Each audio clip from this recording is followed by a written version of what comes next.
Good afternoon. My name is Blythe Webster, and I will be your instructor for this brief tutorial on Chicago and Turabian style citations.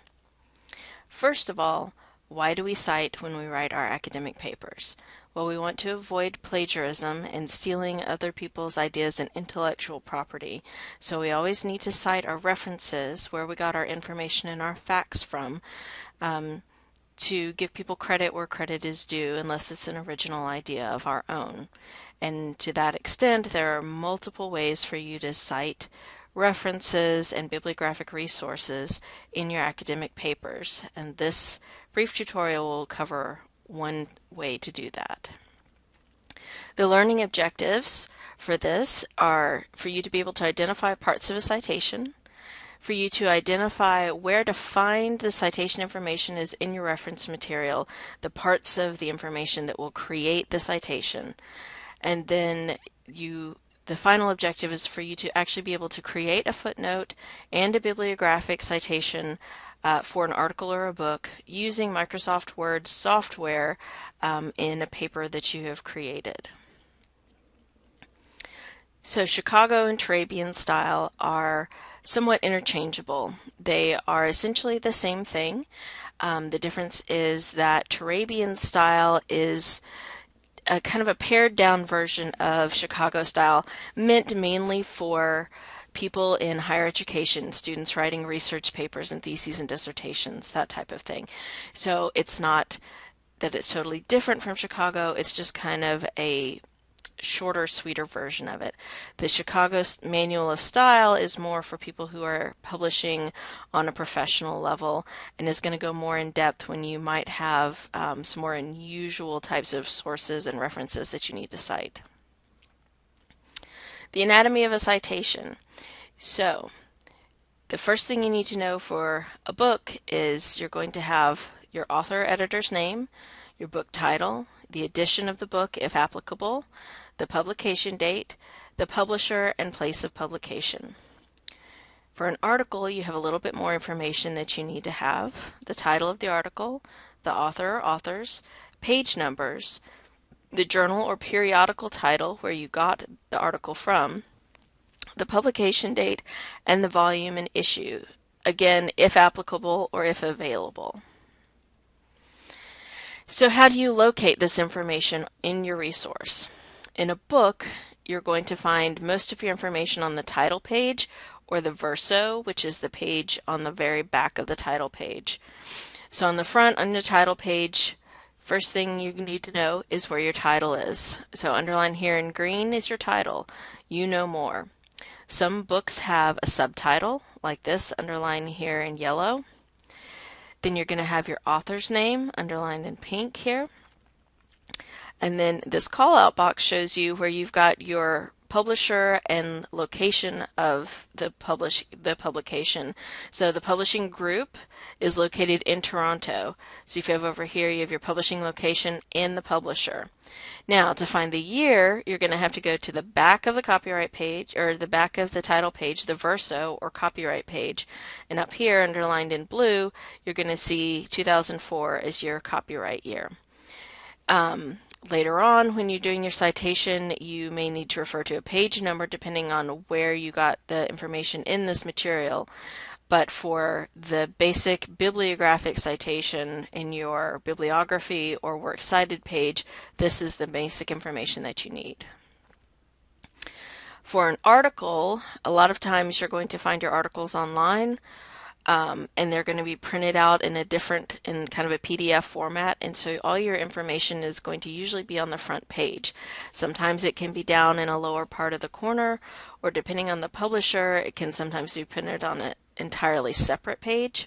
However, if you are going to a print journal in hand, you're going to have to look at the publication itself in the front and the back sometimes to find the bibliographic information you're looking for. But if you're printing a journal offline, most of the time it's going to look like this. You're going to have your title up here, again underlined in green. This one doesn't have a subtitle. You've got your authors right here, underlined in pink. Your journal name is down here. You see in the corner it's got all this little bitty type. So your journal is Reference Services Review.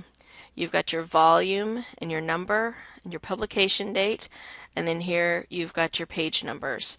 All of this information is going to be used in some way in your citation for your footnotes or your bibliography. So it's a two-part citation in Chicago and Turabian. Footnotes or endnotes are citations which acknowledge the parts of the paper that reference particular sources. So if you're using a direct quote, a block quote, a summary, anything like that, in the body of your paper, you're going to use a footnote. It can be in the middle of the sentence, it can be at the end of the sentence, or it can be at the end of the paragraph, depending on what you're quoting and how you're referencing it. But you would put the superscript in the body of your paper, and then the footnote will go down at the very bottom of the page where that reference is, and then you put your footnote citation at the bottom of the page. A bibliography list, or a list of references or works cited, goes at the end of your paper, and it's a list of all the sources you've used, whether you've referenced them directly or not, in the process of researching your work. Again, this is to avoid plagiarism. Even if you've compiled information to create your own ideas or your own theories from other people's works, you still want to cite any kind of information that you read. So there are differences in formats between not only books and articles, but the footnotes and the bibliography as far as your citation within these two different formats. So for books, footnotes use the author's name formatted as first name then last name. The place of publication, publisher name, and publication date are in parentheses, and the page numbers are added to the specific to each specific citation. So if your book is got 100 pages, but the reference that you're using in that footnote is on page 59, you're going to put page 59 down here, or like this example shows, 99 to 100. The bibliographic format uses the author's last name and then the first name. Then the place of publication and publisher name and publication date are no longer in parentheses, and the page number is left off. So you can see the difference between these two citations here. They're both for the same reference with the same information, just formatted, one for footnote, one for bibliography. Then we have articles. Footnotes for articles use the author's name formatted as first name, then last name, but then you'll see that the title of the article is in italics, the title of the journal the title of the article is in quotations, the title of the journal is in italics, and then you've got your volume and your number and your date for the article, followed by your page numbers. That's for your footnote. For the bibliographic reference at the end of your paper, we're again back to last name first, then first name, and then you have your title in quotation marks, your italicized journal title, volume number and date, and then all of the pages for that article. So your footnote reference again was only for the pages used in that particular reference, whereas in your bibliography you put all of the pages for the article. Citation managers, do's and don'ts. There are a variety of different kinds of citation managers. RefWorks, Zotero. Most library websites have a way for you to access a citation manager. It's a good idea to use citation managers. Do use them.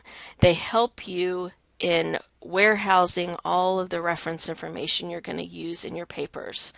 They're a good starting point for your bibliographic information, and they're a good starting point for formatting.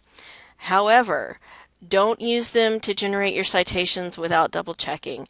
They are a tool, but they're not always accurate, so you always want to double check any citations generated through software or citation manager with the style guide to make sure that you have your parentheses, your italics, your quotation marks, your spaces, all of that kind of stuff in the right order, depending on how you're citing and whether or not you're doing a footnote or a bibliographic reference.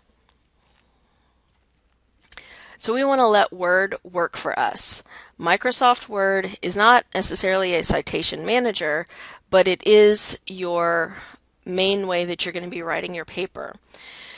So you can import things from other citation managers like Zotero and RefWorks.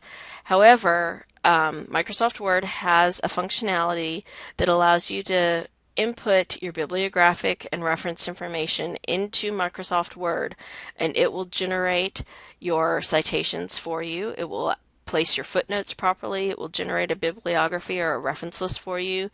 It takes care of the hanging indents, which can be very difficult to format. Again, don't take it as gospel. You always have to double check, but it can save you a lot of time if you go ahead and input all of your reference information into Word as you're writing your paper. It makes it easier to manage your citations while you're writing, because a lot of times just formatting your citations can take almost as much time as writing the paper itself. So the more time you can save yourself by having all your information in one place, the faster you can accomplish what you're trying to do. Let's generate a citation. This is the point in the presentation at which I would have students open up a Word document on their individual desktops and have their reference materials with them, and I would walk through step by step in Microsoft Word how to input the reference information from their article or book material, and then how to get Word to generate a citation for them in a bibliographic format, and how to insert a footnote into their document. As this is not a face-to-face presentation, this is where we would do it and have the active learning portion of the session, but from now we'll continue with the rest of the presentation. As we've seen, you can input all of your bibliographic information from your sources into Microsoft Word to allow you to easily generate citations that are easily editable in order to make sure that your formats are correct. You always still need to review your citations based on format and style guides.